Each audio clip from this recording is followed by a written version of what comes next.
Hey, Freedom Seeker, welcome back to another episode of the Freedom Entrepreneur Podcast. I'm your host and business mentor, Lindsay Sutherland, and I thank you for joining me today. And I bet if I asked you to define what freedom means to you, you'd say something like, I get to do what I want, when I want, with whom I want, or a version similar. That's the most common answer I hear. In fact, it was also what I defined freedom as when I started this journey 5 years ago. But that has since changed for me. And today, I want to share a deeper sense of freedom that when you put your priorities in this order, it will help you experience the freedom that you're seeking in a more fulfilling, soul-satisfying way. Before we get too deep, I do want to be transparent with you. This episode is slightly different from others I've done. I'm going to reveal some of my beliefs about faith and about God, and something that really just feels vulnerable for me to share publicly. If that isn't for you, I understand, but if you've ever been curious, even a little bit, about what it might mean to surrender control to something bigger than yourself and truly experience a freedom where you are not bound by time or money, then stay with me. Let's dig in.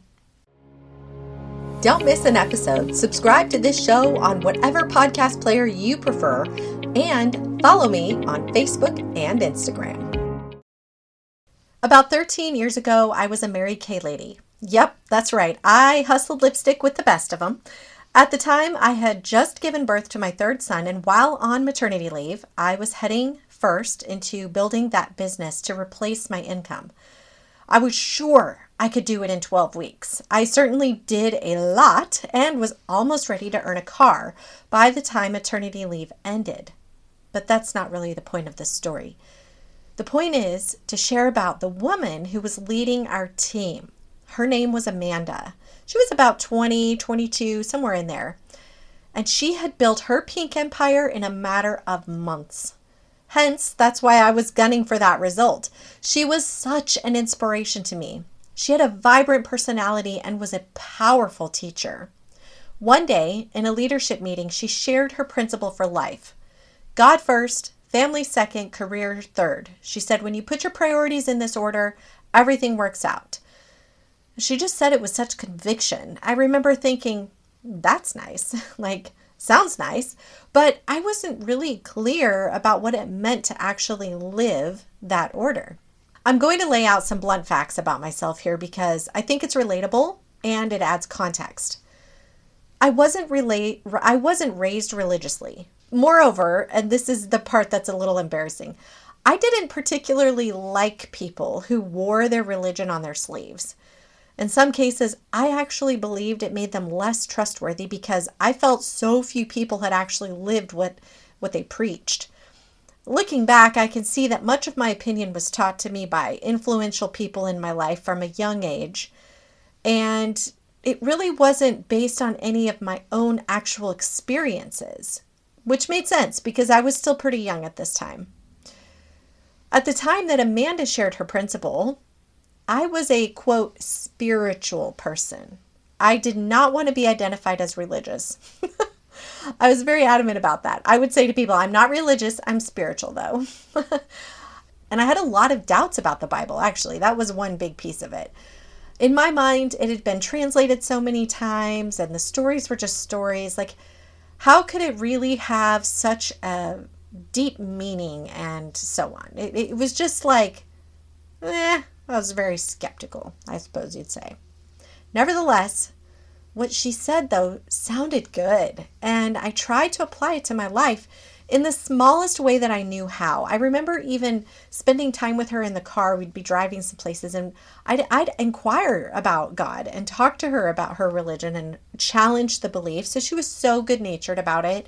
She was so willing to answer my questions. But at the end of the day, I wasn't able to apply what she was teaching to my life because I still had up these barriers.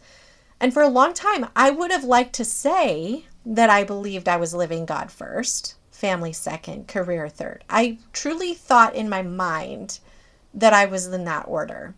And at the very least, I was family first, God second, career third. I mean, I was working so hard for my family during that time. When I went back to work after my son was born, I was easily working 60-hour weeks. And to justify that type of time away from my family, it was only logical that I told myself it was for my family, right?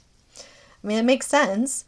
But now I can see it like so clearly that the order that I was really living by was career first, family second, and God third. And frankly, it's painful even to admit that. And I wish desperately I could go back in time and do it over again. But as they say, hindsight's 20/20, right? I would put work in front of my family because, like I said, in my mind, it was benefiting them. So I put my family before God because, quite frankly, they were close physically. I had a lot of soul growth to do that honestly then I wasn't even aware of. I was on my journey just like anybody else. When I started this podcast in 2021, it was because I wanted to replace my W-2 income with passive income. I believed that I needed money in order to experience time freedom. Literally, that was my thought process when I started it because I'm like, ooh, I'm going to figure out what's the best way to make passive income. Then I'll have plenty of money and I'll get to do all the things I want. That in and of itself is very telling. I was clearly living money first. Money was my idol. It made me happy or sad or grumpy. It determined how successful I was or wasn't. My family was dependent upon it. Our fun was dependent upon it. And for a very long time, most of my life, in fact, I was a slave to it. I want to pause here and ask you to reflect. Are you making money your idol? Do you think that the solution to your freedom is outside of you? That's a really key question. And maybe it's not money, maybe it's time. But do you think that the solution to freedom, the solution, meaning the way out of your pain point, is solved by something outside of your physical being?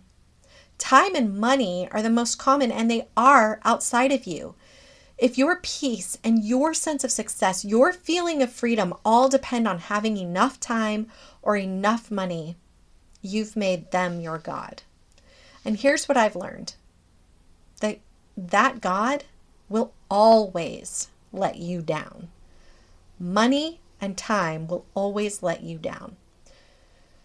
So now you're probably asking like, well, then what changed? Why are you doing this, having this conversation? How did I go from being enslaved to money and time to actually experiencing freedom? It started when my family began attending church with a friend. I was a skeptic. I already shared that with you. I had judgments about religious people, but I also had curiosity, and I decided to read the Bible. And honestly, the reason I chose to read the Bible was because I was going to prove it wrong. Like I thought, well, at least if I read it, I can point out to people fallacies and be like, this is why I believe X, Y, or Z. That was literally what motivated me to read it. Instead, I found myself drawn in, not to religion, but to God. I became open to learning more about Jesus, and over time, something shifted in me. I really don't have an example of when or how. It just literally recently, it hit me. I was getting out of my car and it just dawned on me. I remembered Amanda's words: God first, family second, career third. And I literally stopped in my tracks and I was like, I'm actually living that now. This whole time I've been on this quest to experience peace and freedom. And I never knew this formula. And I knew the formula, I knew of the formula, but I didn't know how to live the formula. Okay. And that's why I felt so inspired to share this with you. Because you too could be going down a bunny trail that takes you in a lot of circles. And listen, when I say, I've had a lot of money. I've had 6 figures in the bank. I've had plenty of financial security. I've had plenty of moments where I've had time freedom. I've had money freedom and time freedom. and I had not ever experienced peace. I think that's probably why, one of the biggest reasons why I continued on my quest in spirituality and religious pursuit, I suppose you could say, because I would see these people who were Christian. Actually, the one that comes to mind, another leader who comes to my mind, was Stephanie Gass, who was a coach I hired to help me learn to podcast back in 2021. She inspired me. Also, she really talked a lot about God and having a kingdom business, and I really wasn't sure what all that meant. But I loved her lifestyle. I loved the way she was living, and I thought, man, that is so inspiring. It's so awesome. But I still didn't know my way. I didn't have the answer on how to transition, because in that time frame, like I've said, my mind was so convinced that I needed money. That whole thing came back to money first, time second, and then my family and God will fit in there somewhere. Like, let me solve this problem first, and then all the other things will come and it's going to work out. And there's also this thought that like we can bookmark those things, that we can bookmark our family, we can bookmark our relationship with God and get to it after we've hustled hard. And the fact of the matter is, it's not true. You're sacrificing your family and you're sacrificing your relationship with a higher power when you're so busy entrenched in making money and getting time. When you are competing for these things that are outside of yourself, you are sacrificing the things that matter the most. I needed to shift my belief before I could experience peace. When God became my source, I found peace, not because my circumstances had changed very much. In fact, they hadn't really changed at all, but I had changed. So I ask you this, what does it mean to live God first, family second, career third? It means when I'm making a business decision, hold on, before I say that, I want to say this. I don't really expect you to listen to my episode and have a magical transformation in your life. That would be so cool. What I do hope for is that by sharing my story, if you are on the fence or you have a deep sense of curiosity about God and you've had a calling to put him at a forefront in your life, but you're still hustling, I invite you to really lean into that. That's really the purpose of this. Here's how I do that. So let me share with you what has changed inside of me. It means when I'm making a business decision, I ask God for guidance. I literally ask him, is this what I am to do? And sometimes it takes me a while to get an answer. It could be a day or two or a week. Pretty much if I don't get an answer, I don't take action. But when I have clarity, I know without doubt that that is my next step. It means when I'm tempted to work late instead of having dinner with my family, I remember my family comes before my career. I'm sitting here on a Monday and Sunday received messages from clients who know that I don't respond on Sundays. The old Lindsay would have responded anyway. Now, this isn't because in the Bible it says, oh, this Sunday, take a day, blah, blah, blah. I don't know that I necessarily need all the rules, but I know this. I need a day to be a family person, to be in love with myself, in love with my life. And it's okay to not work for a day. It's nothing's going to break in one day. But my old habit would never have, I would have responded to everybody. I would have put my family on hold, or I would have taken my work with me. It would have stressed me out. This is experiencing freedom when I'm able to put my phone away and say, hey, I'm doing what is right by me and by God, and I'm okay with this decision. I have freedom. I'm not held hostage by anything outside of me. And that's really what we're saying when we say, I want to do what I want, when I want, with whom I want. We're saying, I don't want to be held hostage by anything or anyone. And my friend, it doesn't necessarily take time and money. It takes a belief in a higher power. It takes a mindset shift. And after that, it's amazing how the time and money part kind of work itself out.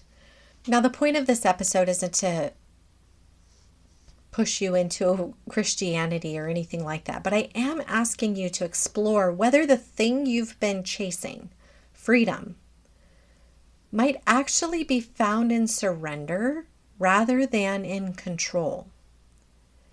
Maybe the definition you've given of freedom is pointing you down a path that is not really free. Is it money? Is it time? Is it success? Recognition? Control? Whatever you're placing your ultimate hope in, whatever you believe will finally make you free, ask yourself this: is it working? Moreover, has there ever been a time in your life where you had that? And did it make you feel really good? And if so, what was it like? I mean, the most close to freedom I can ever remember was when, prior to now, was when I was running my dad's flooring company. I loved the freedom of being a business owner and driving wherever I needed to go that day, checking on jobs, talking to customers, being a decision maker in my own business. It felt very freeing until a customer was unhappy, until I felt this need to, like, somebody else's dissatisfaction could ruin my life. That wasn't free. I'm not in that same place anymore. And if you're on this journey of truly embracing freedom, my guess is you're not on that journey either. Maybe you're at the beginning, maybe you're a little farther along, but in either case, you're seeking something bigger, more than time freedom and money freedom. That's why you're here. And that takes this mindset shift, this getting right, getting your priorities straight. It's the first step. Strategy, leadership, responsibility, systems, all of that is important, don't get me wrong. But this mindset piece comes first, especially for those of you who've been on this journey for a while and keep finding yourself in the same place. And if this feels true for you, if this resonates with you, will you please reach out to me? Let's just have a conversation. I am more than happy to jump on a call and let's just see how we can help. It's the way it works. You talk to somebody who's where you want to be. That's what I saw in Amanda. That's what I saw in Stephanie. And maybe that's what you see in me. If so, I'm just a simple DM away. We can have an easy conversation. All right, my dear friend, thank you so much for tuning in. Until next time, bye for now.